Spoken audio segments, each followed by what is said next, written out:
What are some ridiculous history facts? When Alexander the Great was a child, he was reprimanded by a teacher for wastefully throwing 2 whole fistfuls of rare incense into a sacrificial fire. When he was an adult and captured Gaza, which happened to be the prime agricultural source of the incense he wasted, he sent home 18 tons of it home to the same teacher as a gift. Former U.S. President Andrew Jackson was approached by a man who pulled a gun on him. Smaller history fact: this was the first assassination attempt on a U.S. president. The man pulled the trigger and the cap went off, but the gunpowder failed to light. The man pulled a second gun and fired, but the gunpowder again failed to light. The assassin tried to get away, but not before Andrew Jackson got him and beat the S out of him with a cane. Potatoes were not very popular as a food in France. Like they were seen as fit only for animals. Not only that, but they were considered generally not digestible by humans. So a pharmacist named Parmentier knew they were good food and wanted to popularize them among the working class. So he got a 2-acre farm to grow potatoes and placed armed guards around it at all times. People assumed armed guards meant something very valuable was growing there, so they began to steal the potatoes. That's how potatoes became popular in France's working class. Pepsi once had the 6th largest military in the world after the price of Russian vodka couldn't cover their deal for Pepsi products. So they traded 17 submarines, a frigate, a cruiser, and a destroyer for a trade deal. Fun fact: the president of Pepsi Company at the time told the National Security Advisor, "We are disarming the USSR faster than you are."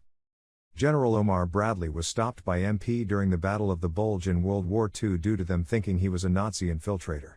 The irony was that he was stopped because he correctly identified the capital of Illinois as Springfield when the officer thought it was Chicago. In 1967, Australian Prime Minister Harold Holt disappeared while swimming in the ocean. He was presumed drowned, so naturally that year we named a swim center after him in memoriam. Added his name, which I meant to do when I wrote the post, but obviously my brain snapped midway through the sentence and I forgot it. 1904 Olympic Marathon in St. Louis. The number 1 finisher drove most of the race. He started the race, got tired and heat exhausted and wanted to drop out. He got in a car to DQ himself and head back to the stadium, but along the way realized he was near the finish line and got out to claim the glory. The number 2 finisher was carried across the finish line by his trainers.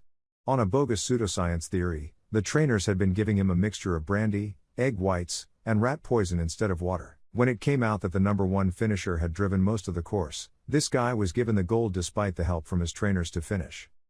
For some reason, the number 3 finisher was just a regular guy who did nothing unusual. In this case, ordinary was extraordinary. The number 4 finisher was a Cuban mailman, who had raised the money to attend the Olympics by running around his entire country and asking for donations. When he landed in New Orleans, he lost all the money gambling. He managed to scrounge enough to get to St. Louis and attend the Olympics. However, he had no money for athletic gear, so he ran in dress shoes and pants hacked off at the knee by a fellow racer who happened to have a knife.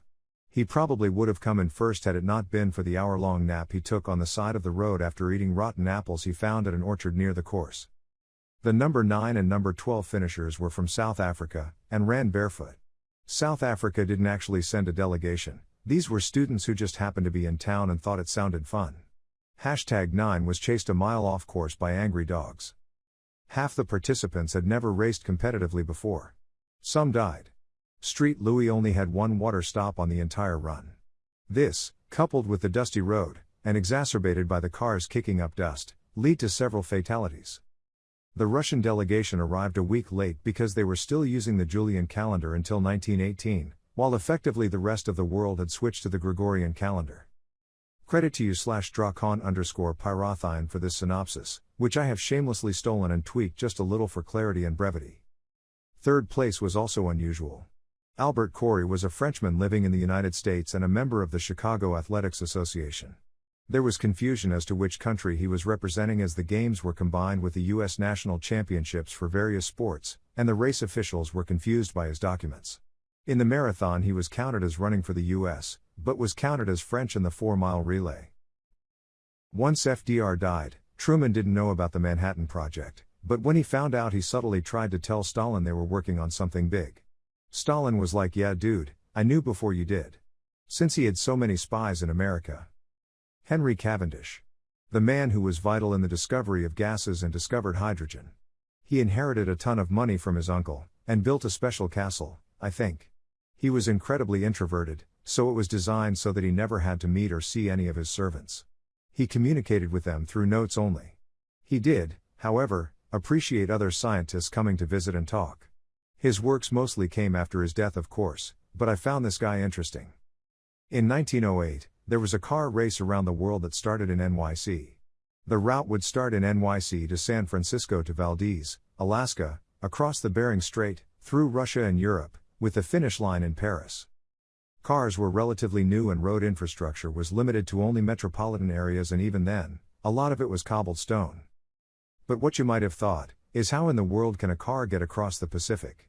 Duh, they would drive across the Bering Strait during the winter when it froze into an ice bridge. Silly. The race began in February 1908 and immediately ran into challenges. To list a few: cars breaking down multiple times, lack of usable roads, car-hating people giving wrong directions, and oh yeah, snow. The first team reached San Francisco in 41 days. But quickly realized that the proposed route from San Francisco to Alaska did not exist. So the organizers allowed teams to ship their cars to Valdez, Alaska, then continue on the ice bridge. Once in Valdez, the teams found out that there is in fact no ice bridge across the Bering Strait anymore because it melted 20,000 years ago.